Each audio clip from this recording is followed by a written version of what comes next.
Hello students, welcome back to our official YouTube channel crack Bengal. আমি সোহেল, তোমাদের general স্টাডিজের sir.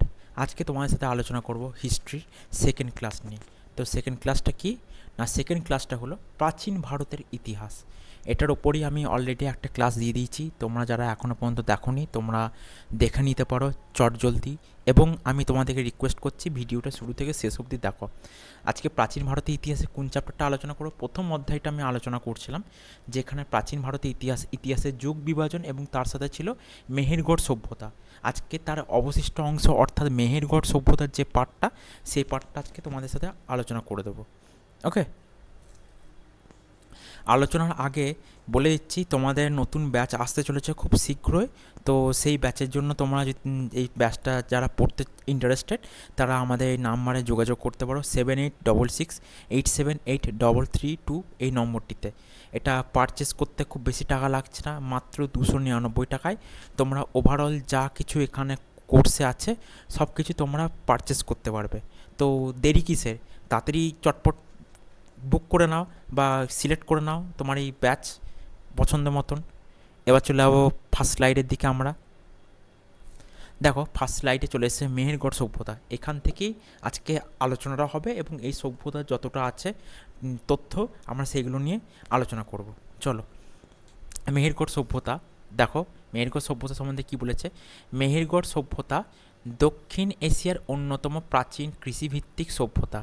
দক্ষিণ Asia বা south এশিয়ার যে কটা দেশ আছে সেখানে যে কটা সভ্যতা গড়ে উঠেছিল, সর্বপ্রাচীন হচ্ছে মেহেরগড় সভ্যতা। এটি বর্তমানে পাকিস্তানের বালুচিস্তান প্রদেশের বোলান গিরিপথের কাছে অবস্থিত।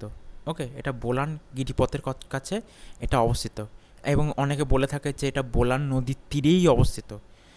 আর এটাকে বলা হয়ে থাকে পৃথিবীর অন্যতম প্রাচীনতম সভ্যতাগুলোর মধ্যে একটা।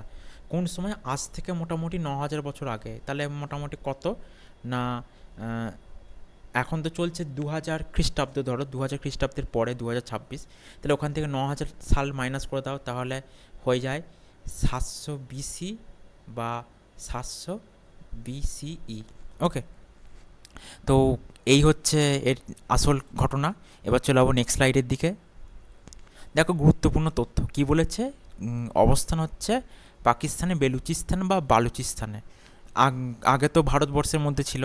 1947 সালে 14ই আগস্ট যেন ভারত থেকে ভাগ হয়ে পাকিস্তান নামক এই এলাকাটা পাকিস্তান নামক স্বাধীন রাষ্ট্রের মধ্যে পড়ে।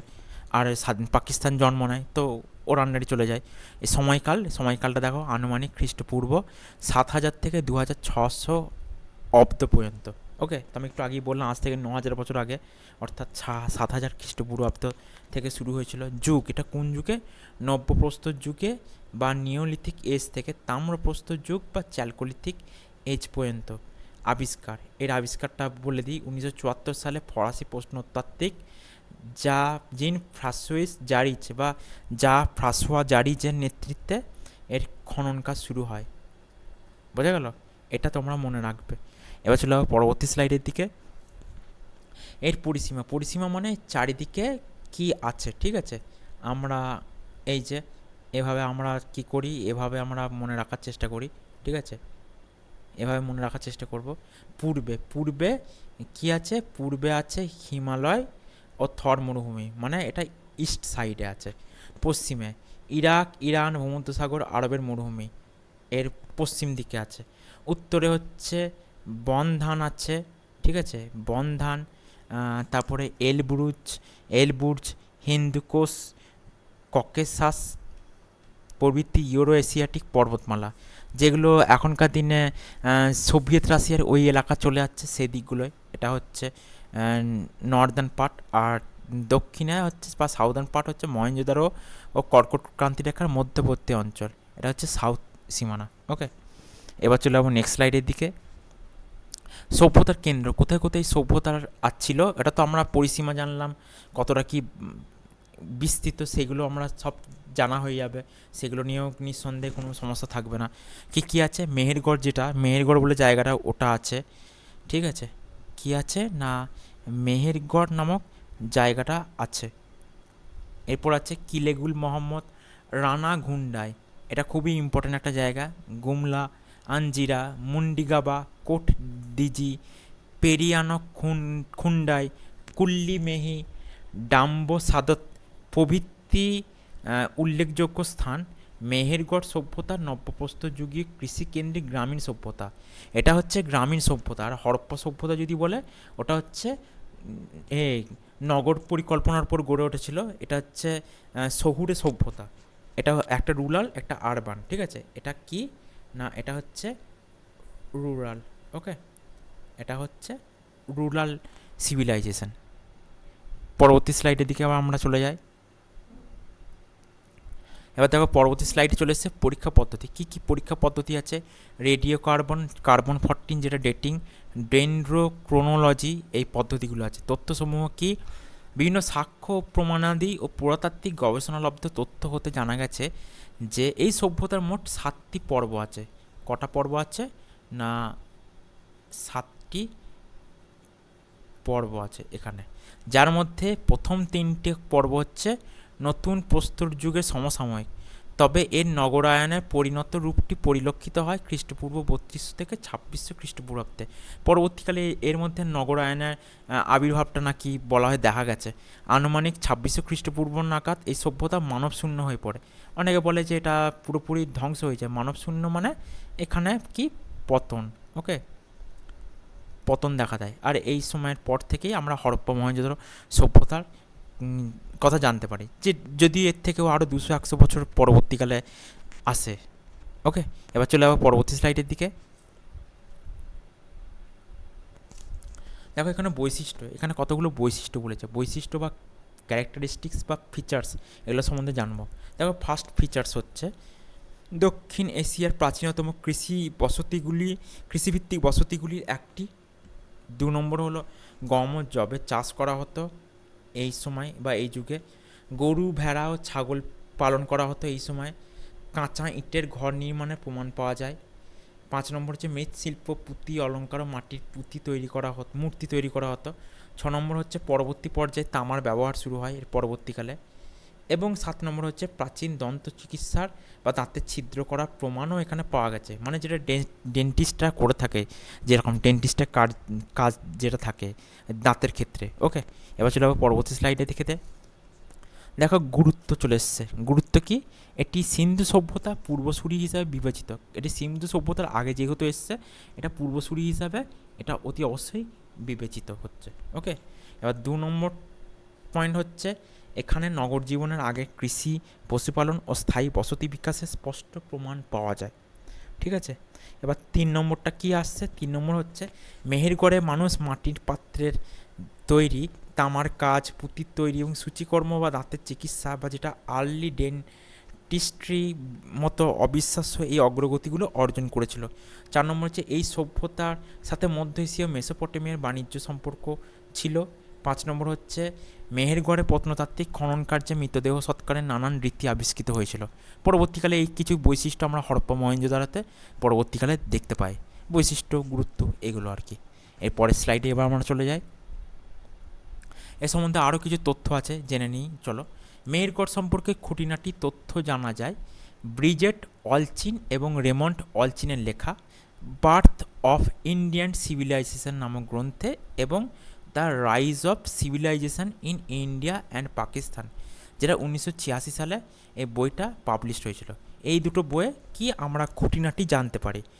ঠিক আছে, এই যে অলচিন দম্পতি এরা, তো এই অলচিন দম্পতি এর তথ্য এটা। ঠিক আছে, তো কি জানা যায় এখানকার মানুষ কি করতো না, তামার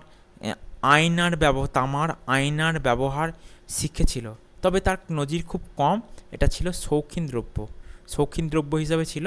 এবার মেহেরগড়বাসীর পতনের কারণ হিসেবে ঐতিহাসের কী কী কারণকে নির্ধারণ করে?